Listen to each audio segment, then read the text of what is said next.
تعالى في كلامه المجيد والقرآنه الحميد. فأعوذ بالله من الشيطان الرجيم. بسم الله الرحمن الرحيم.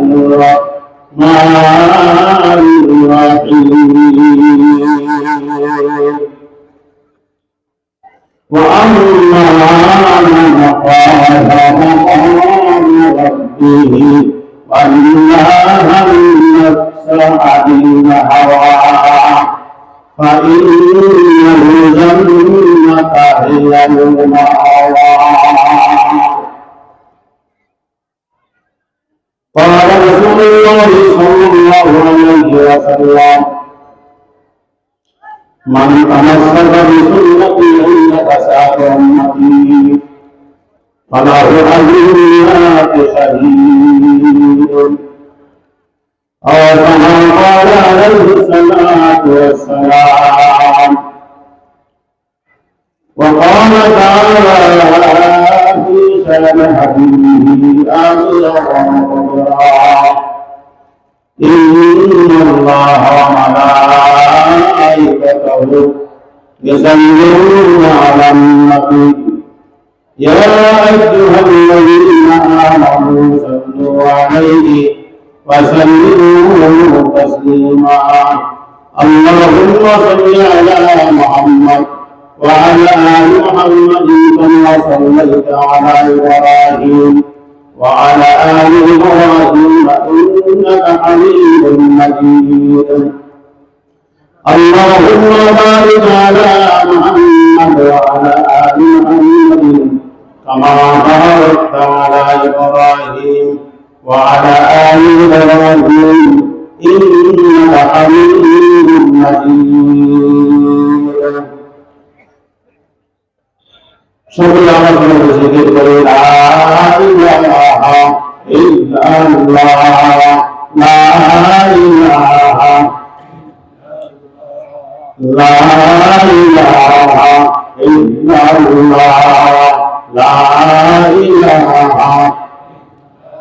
আমি রাস্তায় যে সমস্ত ভাইরা এখনো ঘোরাফেরা করছেন, দোকানের সামনে কথা বন্ধ করছেন, সবার নষ্ট করছেন, আপনার মেহরবানি করে আমাদের মাহফিলে চলে আসুন। আপনার সামনে আমার নিচে চলে আসুন। আমি সকলকে অনুরোধ করবো লা ইলাহা ইল্লাল্লাহ লা ইলাহা।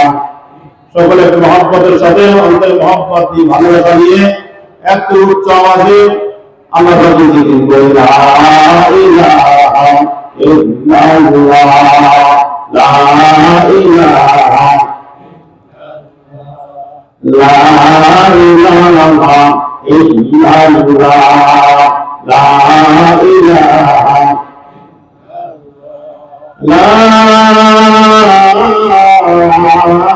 ইল্লাল্লাহ মুহাম্মাদুর রাসূলুল্লাহ।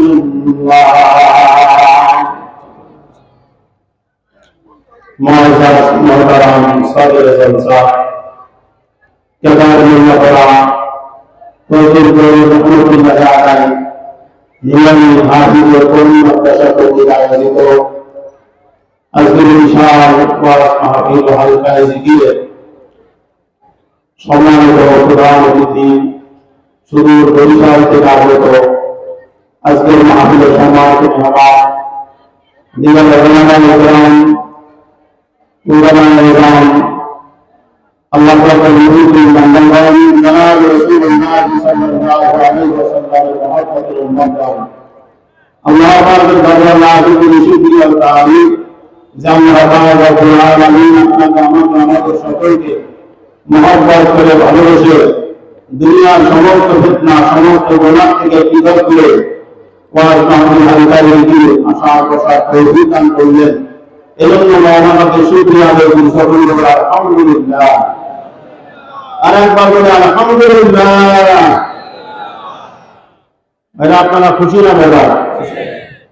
আজকের মাহফিল অন্য মাহফিল আর এই মাহফিলের মধ্যে একটু তফাৎ আছে, একটু পার্থক্য আছে, আছে কিনা বলে মেয়েরা আমার যদি বুঝে থাকেন, এখন আমি অনুরোধ করব আপনারা যারা এখন দাঁড়িয়ে আছেন, অযথা ঘোরাফেরা করছেন, এই মাহফিলের আপনার সৌন্দর্য বজায় রেখে আপনারা এখনো সময় আছে, দ্রুত আপনারা চলে আসবেন মাহফিলে বসে।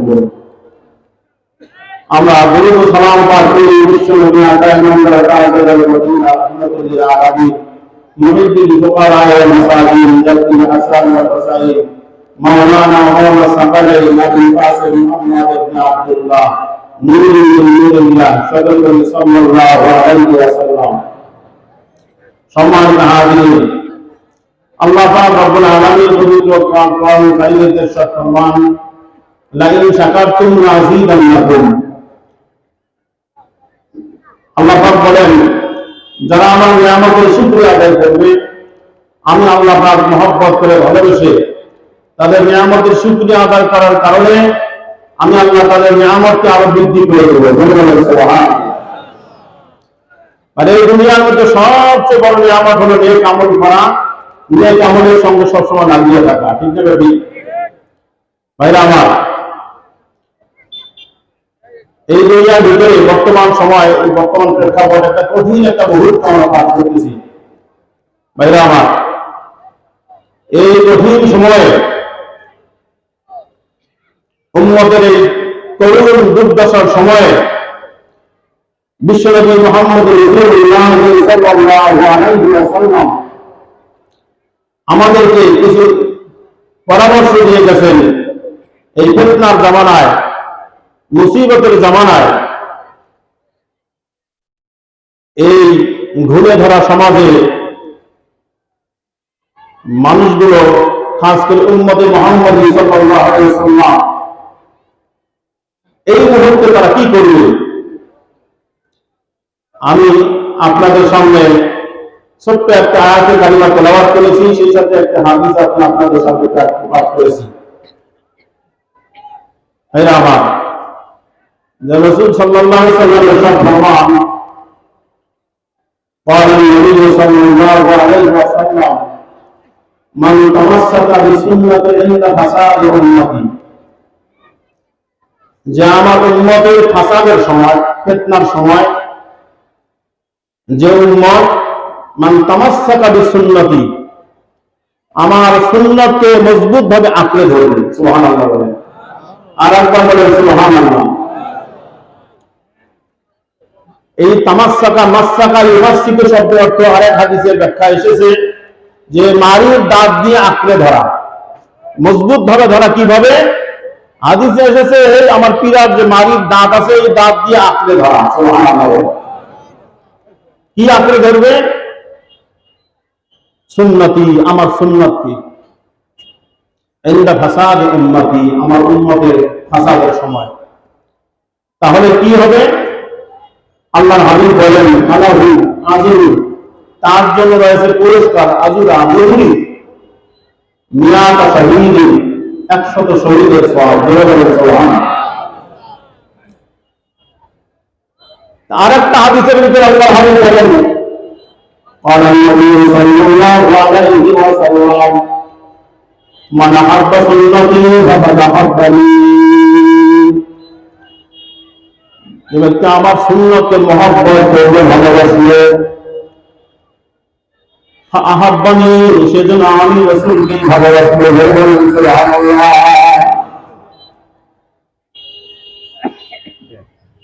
তাহলে এই সুন্নাত আর ওই সুন্নাত একটু পার্থক্য আছে, ভালো করে বুঝবেন, একটু ভালো করে দিবেন।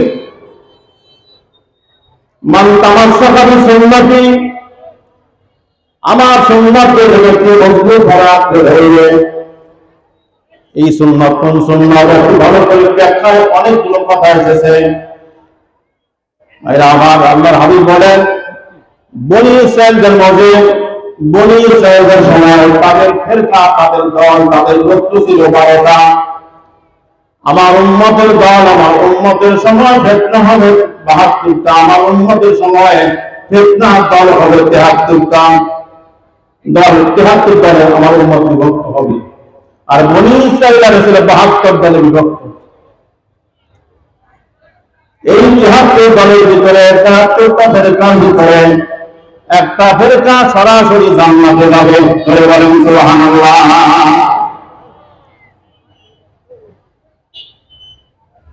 হাদিসে এসেছে এই তামাসসাকা সুন্নতি বলতে এই সুন্নাত আলিল মাজমাউল, যে হক দল, হক নেক দল, হক দল, যে দল আল্লাহর নবী এবং সাহাবায়ে কেরামের সাথে হুবহু যে দলের মিল আছে ওই দলকে যারা আঁকড়ে ধরবে। বলেন সুবহানাল্লাহ। তাহলে ফাসাদে পড়বে না, ফিতনায় পড়বে না, সেটা যেই হোক না কেন। মান হাব্বা সুন্নতি, যারা থাকবে এই কওমের ভিতরে, যারা থাকবে এই গোত্রের ভিতরে, এই জাতির ভিতরে, এই দলের ভিতরে, এই উম্মার ভিতরে, আল্লাহ নবী বলেন ওই উম্মতের জন্য বাকি সুন্নাত গুলো আমল করা সহজ হবে। সুবহানাল্লাহ। এজন্য রাসূল বলেন নবী সাল্লাল্লাহু আলাইহি ওয়াসাল্লাম মান তামাসসাকা বিসুন্নতি ইনদা ফাসাদ উম্মতি। ১১০ গলা কাটা শহীদের সব এমনি দেবে না, এমনি মিরাতে সব। আর এই হাদিসের ভিতরে আল্লাহর হাবিব বলেছেন যখন এই ব্যক্তি উম্মত এই দলের অন্তর্ভুক্ত হয়ে আমল করা শুরু করবে বাকি সমস্ত উম্মত তার সুন্নাতগুলো তার জন্য সহায়ক হবে। আর এই সুন্নাত আমল, সুন্নাত আমলগুলো, সুন্নাত উম্মতগুলো মান আহাব্বা সুন্নতি ফাকাদ আহাব্বানি ওয়া মান আহাব্বানি কানা মা'ইয়া ফিল জান্নাহ। আমি ঘোষণা দিলাম আমার উম্মত এবং আমি একসঙ্গে জান্নাতে বসবাস করব। বলেন সুবহানাল্লাহ। এই ফিতনার সময় ভাইরা আমার খুব সাবধানে পা ফেলতে হয়।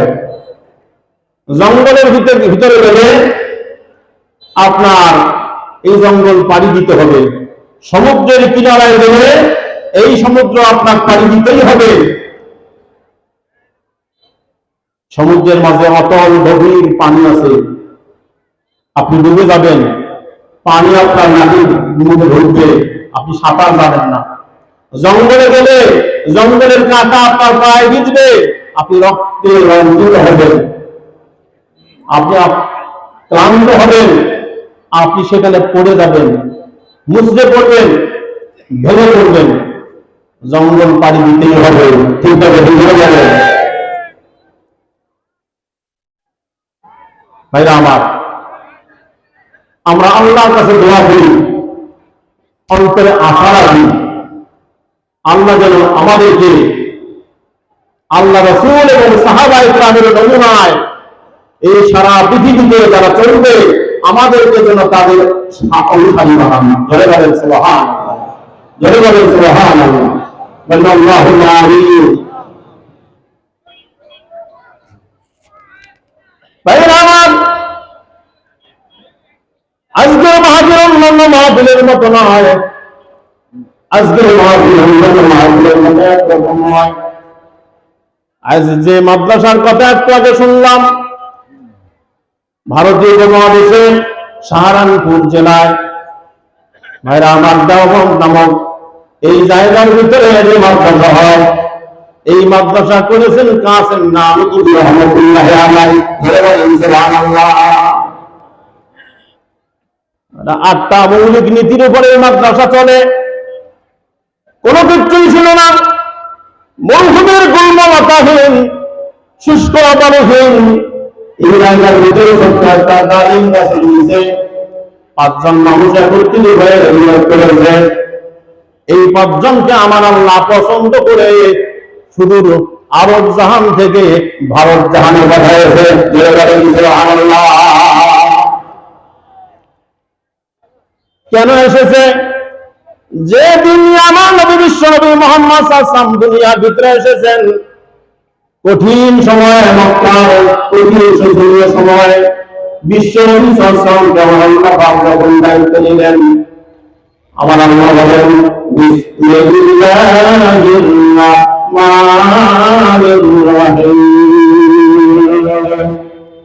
ইয়া আইয়ুহার রাসূল বাল্লিগ মা উনজিলা ইলাইকা মির রাব্বিক فإن لم تفعل فما بلغت رسالته الله أكبر الله أكبر আমার আল্লাহ বলেন ইয়া আইয়ুহার রাসূল, ও আমার প্রিয় রাসূল বাল্লিগ আপনি পৌঁছান মা উনজিলা ইলাইকা মির রাব্বিক আপনার প্রভুর পক্ষ থেকে আপনার উপর যা নাযিল করা হয়েছে। হে রাসূল, এতদিন কাফের মুশরিকরা আপনাকে আলামের মতো বিশ্বস্ত বলতো, বিশ্বাসী বলতো, আমানত বলতো, একদম ভালো মানুষ দিল, তারা পরিচয় দিল। হুজুর এখন প্রমাণ হবে, আপনার পরীক্ষা শুরু হবে। আর কাফের মুশরিকদের সহ আরবের মক্কা নগরীর সমস্ত মানুষের পরীক্ষা শুরু হবে। হুজুর আপনি বুঝতে পারবেন, আপনি ততক্ষণ পর্যন্ত এটা আপনার কাছে ক্লিয়ার হবে না যতক্ষণ পর্যন্ত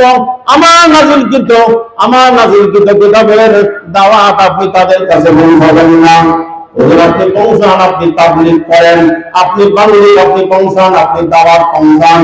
বাল্লিগ মা উনজিলা ইলাইকা মির রাব্বিক আপনার প্রভুর পক্ষ থেকে আমার আল্লাহ পাক আপনার উপরে, আমি আল্লাহ পাক আপনার উপরে নাযিল করেছি, তাই আপনি পৌঁছান। জোরে বলেন সুবহানাল্লাহ। দাওয়াত দিন, যদি ফাইল্লাম তাফআল যদি এটা আপনি না করেন ফামা বাল্লাগতা রিসালাতাহু তাহলে আপনার রিসালাত আপনি পৌঁছাইলেন না। এরপরে যদি আপনাকে বাধা দেয়, এই দাওয়াত দিতে গিয়ে আপনাকে বাধা দিবে, আপনার কাজের ভিতরে প্রতিবন্ধকতা সৃষ্টি করবে, আপনি ঘাবড়ে যাবেন না, মুছড়ে যাবেন না।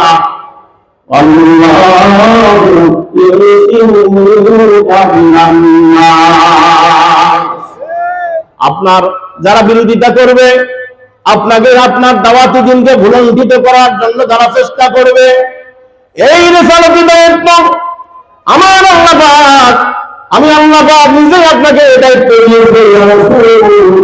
আপনি ভয় পাবেন না, আপনি সামনে চলেন আর দাওয়াতি কাজ করেন। আরবের মক্কা লোকেরা বিরোধিতা করবে, আপনাকে বাধা দিবে, পাথর মারবে, লাঠি শুকাইয়ে পিটাইবে, আপনাকে মেরে ফেলা হুমকি দিবে। হুজুর সামনে আপনার অনেক ভয় জানবে, আপনি ঘাবড়ে যাবেন না। আমি যেহেতু আমি আল্লাহ আপনাকে দাওয়াতি দিনের কাজের দায়িত্ব দিয়েছি, এজন্য ওই সমস্ত বিরোধী চক্রান্ত থেকে বাঁচানোর দায়িত্ব আমি আল্লাহ আমার হাতে নিয়েছি। যারা বলেন সুবহানাল্লাহ, সুবহান করে বলেন সুবহানাল্লাহ। লা ইলাহা ইল্লাল্লাহ, লা ইলাহা। আপনার এই পাশে আওয়াজ হয় না, জিকিরের আওয়াজ ওই পাশে কম হয়। আমরা যত জিকিরের আওয়াজ বেশি হবে, এই মাহফিলে তত বেশি বরকত নাযিল হবে। সুবহানাল্লাহ বলেন। আসমান থেকে আল্লাহ পাক রহমত নাযিল করুন। লা ইলাহা ইল্লাল্লাহ, লা ইলাহা আর লা ইলাহা, লা ইলাহা ইল্লাল্লাহ, লা ইলাহা। আলহামদুলিল্লাহ قدر روح الله الشكر لمن صور حسنه وجمالا الشكر لمن صور حسنه وجمالا एक तस्वीर दरगाह पुनागाम शाहदाबाशी एक तस्वीर दरगाह पुनागाम शाहदाबाशी ला इलाहा इल्लल्लाह ला इलाहा ला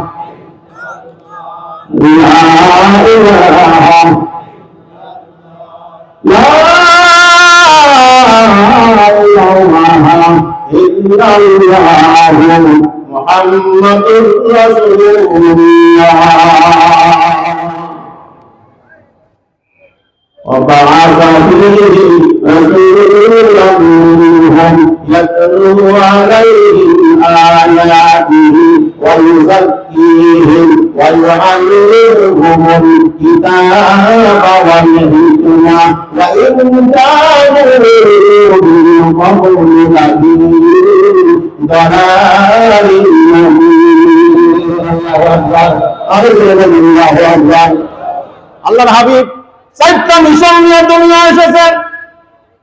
আমার আল্লাহ পাক বলেন আমি প্রেরণ করেছি রাসূলাম মিনহুম, তোমাদের মধ্য থেকে একজন রাসূলকে ইয়াতলু আলাইহিম আয়াতিহি, তার প্রথম কাজ হবে আমার নাযিলকৃত কিতাব থেকে তেলাওয়াত করে শোনানো। সুবহানাল্লাহ। ওয়া ইউযাক্কিহিম ইয়াতলু আলাইহিম আয়াতিহি, তারপর মানুষকে তাজকিয়া করবে, মানুষকে পরিশুদ্ধ করবে, প্রথম তেলাওয়াত করে শোনাবে, তারপর মানুষকে তাজকিয়া করবে। এই তাজকিয়া হলো তাজকিয়া নফস। সুবহানাল্লাহ। তাজকিয়া নফস, এটা এই ভাষাটা অনেকে বুঝতেই চায় না, ঠিক করে বলে এটা গেলে বিভিন্ন কায়দা কৌশলে এটাকে আপনার ঢেকে রাখার চেষ্টা করে। তাজকিয়া নফস এরা আমার وأما من خاف مقام ربه ونهى النفس عن الهوى فإن الجنة هي المأوى। এরপর তাজকিয়া করবে। তাজকিয়া নফস, আত্মার পরিশুদ্ধি। এটা এমনিতে হয় না, আত্মাকে পরিশুদ্ধ করে দেওয়া। হুজুর আপনি তেলাওয়াত করে শোনাবেন, আত্মা পরিশুদ্ধ করবে। যে আত্মা পরিশুদ্ধ হবে ওই আত্মার ভিতরে ইলম ঢুকবে। সুবহানাল্লাহ। এজন্য ওই যাক্কিহিমের পর ওয়ায়ুআল্লিমুহুমুল কিতাব ওয়াল হিকমা, এরপর আপনি ইলম শিক্ষা দেন, হিকমা শিক্ষা দেন, জ্ঞানের বিশাল পরিধি আছে, এগুলো শিক্ষা দেন। এগুলো কতক্ষণ থাকবে না, কতক্ষণ পর্যন্ত থাকবে না, এগুলো ঢুকবে না যতক্ষণ পর্যন্ত আপনি তাজকিয়া করেন নাই, তাদেরকে পরিশুদ্ধ করেনি, তাদের আত্মাকে পরিশুদ্ধ করেন নাই, আত্মাকে পুনঃসুদ্ধ করেন নাই। ঠিক তাদের ভিতরে বলে এই তাজকিয়া নফস আল্লাহর ওয়ালিগণ মানে আমার এই তাজকিয়া নফসের ট্রেনিং দেয়। এই তাজকিয়া নফসের জন্য মুরাকাবা করায়, মুশাহাদা করায়। তাজকিয়া নফসের জন্য বারবার জিকিরের তাওহীদ করে। ঠিক ভাবে ভিতরে বলে হযরত আবু হুরায়রা রাদিয়াল্লাহু তাআলা আনহু একজন বিশিষ্ট সাহাবী ছিলেন। হযরত আবু হুরায়রা, এনার নাম ছিল আব্দুর রহমান, একদিন আল্লাহর হাবিবের কাছে আসলেন। একটা চাদর মুড়ি দেওয়া, এভাবে চাদর দিয়ে এরকম পেছানো। আল্লাহর হাবিব একটা চাদরের উপরে বসে আছে। আব্দুর রহমান ইনি আসলেন, চাদর মুড়ি দেওয়া, চেনা যায় না, চাদরের ভিতরে হুজুর মুস্কি মুস্কি হাসের চেহারা দেখে হঠাৎ করে চাদরটা খুললেন। খোলার সঙ্গে সঙ্গে তার এইরকম বাহুর নিচ থেকে, হাতের বাহুর নিচ থেকে একটা বিড়ালের বাচ্চা বের হয়ে আসলো। হুজুর মুস্কি হাসলেন, ডাকলেন আব্দুর রহমান আপনি আপনার চাদরটা আমাকে দেন, আর দূর থেকে এসে আমার চাদরের উপরে বসে পড়েন। পাশে বসে বললেন, হুজুর আবার নিজের চাদরটা এরকম করে দেখায় দিলেন। বললেন আব্দুর রহমান আজ থেকে তোমার নাম হবে আবু হুরায়রা, বিলাল সামার পিতা। জয় বলেন সুবহানাল্লাহ। আবু হুরায়রা হুজুরের মসজিদ থেকে যাবে ইয়ামেনে, বহু দূর ইয়ামেন, 10,000 মাইল দূরে ইয়ামেন। হুজুর যায় আবু হুরায়রা বলেন আপনার কি মায়া লাগে না, মহব্বত লাগে না, আমাকে ছেড়ে যাবেন? আবু হুরায়রা চোখের পানি ছেড়ে দিয়ে কাঁদে, ইয়া রাসূলুল্লাহ ইয়া হাবিবাল্লাহ আমাকে তো যাইতে আপনি বলেছেন, আমার মন তো চায় না আপনার কাছ থেকে যেতে। হুজুর আপনি যখন হুকুম করেছেন আমাকে তো যেতেই হবে। আবু হুরায়রা রওনা দিলেন। কত দূর যাবেন রওনা দেয়। হুজুর আবু হুরায়রার ঘোড়া তখন চলে উট যখন চলে আল্লাহর হাবিব পিছু পিছনে চলে, বিশাল পাহাড় সামনে দেখা যায়, বহু দূর যেতে হয়। ওই পাহাড়ের কাছাকাছি চলে গেছে, আবু হুরায়রা পিছনে ফিরে দেখে আল্লাহর হাবিব জনাবে রাসূলুল্লাহ সাল্লাল্লাহু আলাইহি ওয়াসাল্লাম আস্তে আস্তে হাঁটতে হাঁটতে আমার পাহাড়ের কাছাকাছি এসে পৌঁছে গেছেন। ধরে বলেন সুবহানাল্লাহ। ইয়া রাসূলুল্লাহ, ইয়া হাবিবাল্লাহ, আমি বুঝতে পেরেছি আপনি কেন আসতেছেন, আমাকে হুকুম করবেন কিন্তু আপনার মনে মানে না, আমার মহব্বত আপনার ভিতরে, আপনার ছেড়ে দিতে মন চায় না। এজন্য আমার মহব্বতে আপনি আমার কাছাকাছি এসে পাহাড় পর্যন্ত আপনি হেঁটে হেঁটে এসেছেন। ইয়া রাসূলুল্লাহ, ইয়া হাবিবাল্লাহ, আবু হুরায়রা নিজে উঠ থেকে নিচে নামলেন, আল্লাহর হাবিবকে ডাকলেন, ইয়া রাসূলুল্লাহ, ইয়া হাবিবাল্লাহ, আমি তো বহু দূর যাই, হুজুর এমন একটা আমল আমাকে দিয়ে দেন যে আমল করলে এই আমলের দ্বারাই আল্লাহ আমাকে জান্নাতে দিয়ে দিবেন। জোরে বলেন সুবহানাল্লাহ, চিৎকার করে বলেন সুবহানাল্লাহ। এটা ভাই তাই নাকি? হ্যাঁ। আবু হুরায়রা এখান থেকে পৌঁছার পর যখন মাগরিবের সময় হবে, মাগরিব থেকে সারা রাতের ভিতরে তুমি একবার নয়, দুইবার নয়, 12,000 বার সুবহানাল্লাহ তাকবীর তেলাওয়াত করলে বলেন সুবহানাল্লাহ, আগে বলেন সুবহানাল্লাহ। হুজুর আপনি যা বলেছেন এর চেয়ে একটু বেশিও করব না, কমও করব না।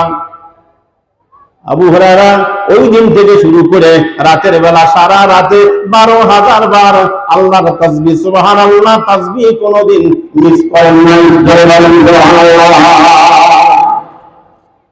ছিলেন সাহাবী। ভাইরা আমার, ভালো করে শোনেন, আল্লাহ রাব্বুল আলামিন বলেন এই যে জিকিরের তাজকিয়া, জিকিরের আমল দেয়, এক একজন সাহাবীকে এক এক আমল দেয়। আল্লাহ রাসূল বলেন আমল যখন দেয়, সাহাবায়ে কেরাম বলে হুজুর আপনি যা বলেছেন তার কমও করব না, বেশি করব না। একজন সাহাবী আসলেন, হুজুর আমাকে আমল বাতায়, আমার বাড়ি বহু দূর, আমি আপনার কাছে সবসময় আসতে পারি না, মাঝখানে কাফের মুশরিকরা আমাকে মারতে আসে, পাথর মারে, আমাকে হত্যার হুমকি দেয়, অনেক ডিস্টার্ব করে। হুজুর বারবার আসার ইচ্ছা হয় কিন্তু আমি আসতে পারি না। হুজুর আমল দেন। আমল দেখ বলে চুরি করবে না, ডাকাতি করবে না, জেনা ব্যভিচার করবে না, আল্লাহর সঙ্গে শরীক করবে না। একথা বলার পর সাহাবী বলল, ইয়া রাসূলুল্লাহ, ইয়া হাবিবাল্লাহ, আপনি যা বলেছেন তার কমও করবো না, বেশি করবো না। সাহাবী যখন চলে যায়, কিছু দূর যাওয়ার পর বাকি সাহাবায়ে কেরামকে বলে, ও আমার সাহাবায়ে কেরাম, তোমরা কি জান্নাতি কোন ব্যক্তিকে দেখতে চাও? তাহলে এই ব্যক্তির দিকে তাকাও। জোরে বলুন সুবহানাল্লাহ, জোরে বলুন সুবহানাল্লাহ। মা আতাকুমুর রাসূলু ফাখুযুহু ওয়া মা নাহাকুম আনহু ফান্তাহু। আল্লাহ রাসূল জানিয়ে এসেছেন তা তোমরা গ্রহণ করো, যা নিষেধ করেছেন তা তোমরা পরিত্যাগ করো। ঠিক আছে, ভিতরে বলে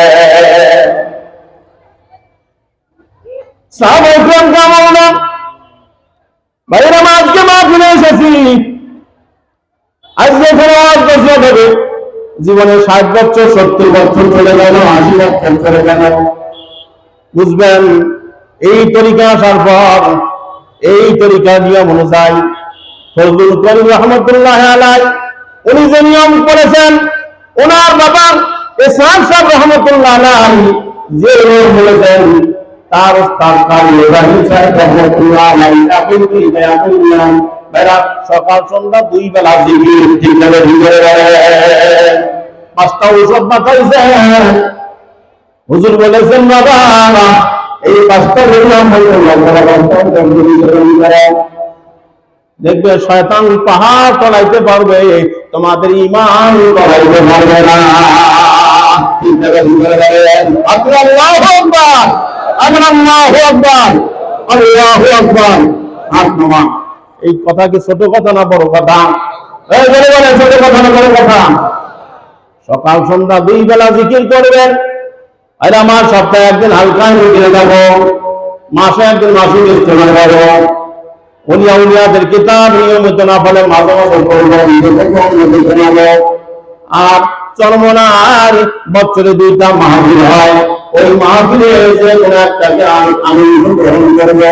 এই 5টা ঔষধ হুজুর বলেছে বাবা, এই নিয়মিত 5টা ঔষধ যদি তোমরা নিয়মিত গ্রহণ করো, শয়তান এই বেতনা জামানা হোক, কোন বেতনা জামানা হোক, শয়তান পাহাড় টলাইতে পারবে, তোমাদের ঈমান টলাইতে পারবে না। ঠিক আছে, বুঝতে কে কে রাজি আছে? 5টা ঔষধ নিয়মিত সেবন করবো। আল্লাহু আকবার, আল্লাহু আকবার, আল্লাহু আকবার। জিন্দাবাদ জিন্দাবাদ খোদার সেনা, জিন্দাবাদ জিন্দাবাদ জিন্দাবাদ খোদার সেনা, জিন্দাবাদ। জোর কদমে যাও এগিয়ে, ইসলাম আবার হোক আবাদ, ইসলাম আবার হোক আবাদ। জোর কদমে যাও এগিয়ে, ইসলাম আবার হোক আবাদ, ইসলাম আবার হোক আবাদ, ইসলাম আবার হোক আবাদ। খোদার শুয়ে শাহজাহান, শাহ আমান আমরাহান, শাহ মাকদুম, শাহ আমানত, জিন্দা ওলি সুলতান। খোদার শুয়ে শাহজাহান, শাহ আমান আমরাহান, শাহ মাকদুম, শাহ আমানত, জিন্দা ওলি সুলতান। চরমনায়ের নিজাম করে ইরকার আমাদের বিন শরীয়ত বিল মিসাল। এদেশটাকে সামনে চলো, আল্লাহ সহায় ভাই কিয়ার, আল্লাহ সহায় ভাই কিয়ার, আল্লাহ সহায় ভাই কিয়ার, আল্লাহ সহায় ভাই কিয়ার। চলো একটি মুসলমানের জন্ম হবে বাংলাদেশ, ইনাউল্লাহ শহীদ গাজী এই দেশে বাংলাদেশ। 16 কোটি মুসলমানের জন্মভূমি বাংলাদেশ, ইনাউল্লাহ শহীদ গাজী এই দেশে বাংলাদেশ। এটাই শুয়ে শাহজাহান, শাহ আমান আমরাহান, শাহ মাকদুম, শাহ আমানত, জিন্দা ওলি সুলতান। শাহ মাকদুম, শাহ আমানত, জিন্দা ওলি সুলতান। তার কদমে সামনে চলো, সামনে চলো, দাওয়াত দিয়ে সব বাতিলের প্রসাদ। জিন্দাবাদ জিন্দাবাদ খোদার সেনা, জিন্দাবাদ জিন্দাবাদ জিন্দাবাদ খোদার সেনা, জিন্দাবাদ। জোর কদমে যাও এগিয়ে, ইসলাম আবার হোক আবাদ, ইসলাম আবার হোক আবাদ। নারায়ে তাকবীর, লিল্লাহি তাকবীর, লিল্লাহি তাকবীর। আল্লাহর হাবিব দাওয়াত দায়িত্ব দিয়ে আল্লাহ নবীকে বললেন, হুজুর আপনি দাওয়াত দেন। কোন কিতাবের দাওয়াত আপনি দিবেন? কিতাবুন আনজালনাহু ইলাইকা লিতুখরিজান নাসা মিনাজ যুলুমাতি ইলান নূর।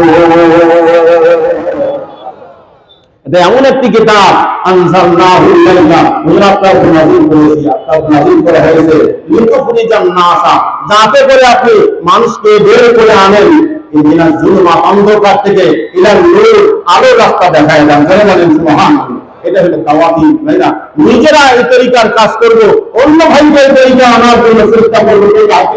আল্লাহু আকবার, আল্লাহু আকবার, আল্লাহু আকবার।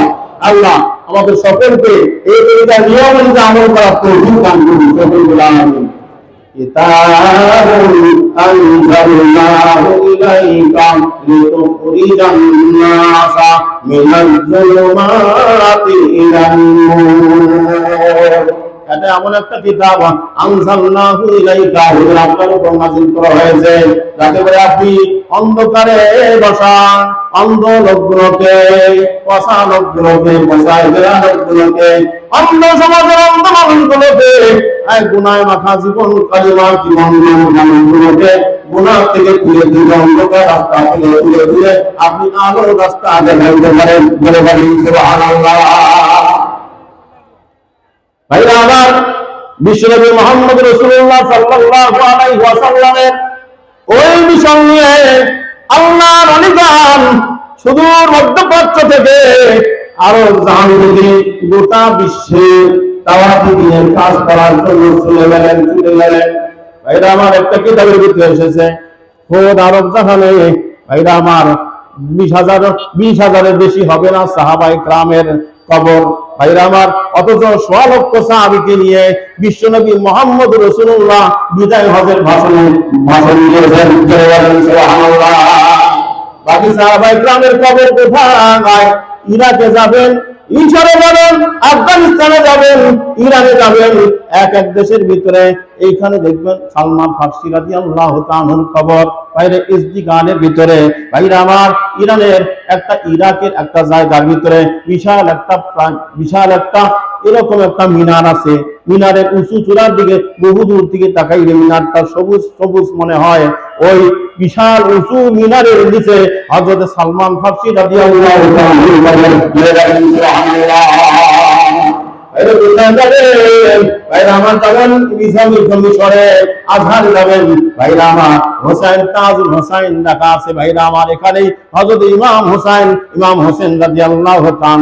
শির মোবারক এখানে প্রথম দাফন করা হয়। এখান থেকে তুলে নিয়ে তারপর জান্নাতুল বাকিতে দাফন করা হয়। ভাইরা আমার হুসাইন রাদিয়াল্লাহু তাআলা শিরচ্ছেদ করা মাথা এক জায়গায় আর শরীরটা আর এক জায়গায় দাফন করা হয়। সাহাবায়ে কেরাম কত কষ্ট করেছেন এই দাওয়াত দিনের জন্য। দাওয়াত যতদিন দুনিয়ার ভিতরে থাকবে আমার আল্লাহ দ্বীনকে ততদিন দুনিয়ার ভিতরে বিজয় রাখবেন। সুবহানাল্লাহ। দাওয়াত খালি দাওয়াত।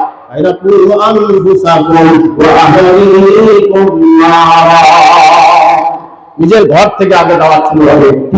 বলে দেখবেন ফজরের নামাজের সময় নিজের ছেলেটা এখনো ঘুমিয়ে আছে, নিজের বড় মেয়েটা এখনো ঘুমিয়ে আছে, নিজের বিবি এখনো ঘুমিয়ে আছে, নিজের বাড়ির থেকে দাওয়াতি কাজ শুরু করে দেন। আমি আপনি বাসক নামাজি, আমি আপনাকে সবসময় জিজ্ঞাসা করি, সবসময় আল্লাহর পথে চলার চেষ্টা করি।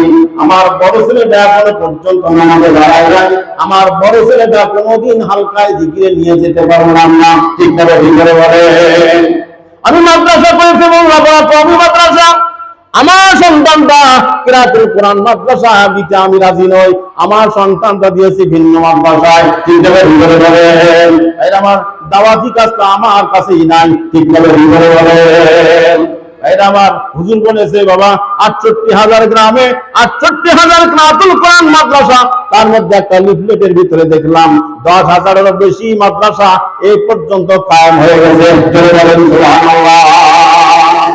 কেন মাদ্রাসা করবে? হুজুরের কি এমন পড়েছে মাদ্রাসা করবে? এই মাদ্রাসা তো হুজুর নিয়ে যাবে না, বাড়িতে নিয়ে দিবে না, এখানকার টাকা পয়সা তো কোথাও যাবে না, এখানকার টাকা পয়সা এখানেই থাকবে, এখানকার মাদ্রাসা এখানেই থাকবে। এই মাদ্রাসা একদিন আমার আপনার অন্তর যদি ভালো হয় আর যদি অন্তরের ভিতরে দোয়া থাকে, মনে যদি ইচ্ছা সাথ থাকে, এই মাদ্রাসা একদিন দেখবেন আমরা অন্য মাদ্রাসা দেখার জন্য যাই। এমন একদিন আসবে হয়তো আমি থাকবো না, আপনি থাকবেন না, কিরাতুল কোরআন কওমি মাদ্রাসা দেখার জন্য হাজার হাজার মানুষ ছুটে আসবে। বলেন সুবহানাল্লাহ। লা ইলাহা ইল্লাল্লাহ, লা ইলাহা ইল্লাল্লাহ, লা ইলাহা ইল্লাল্লাহ, লা ইলাহা ইল্লাল্লাহ, লা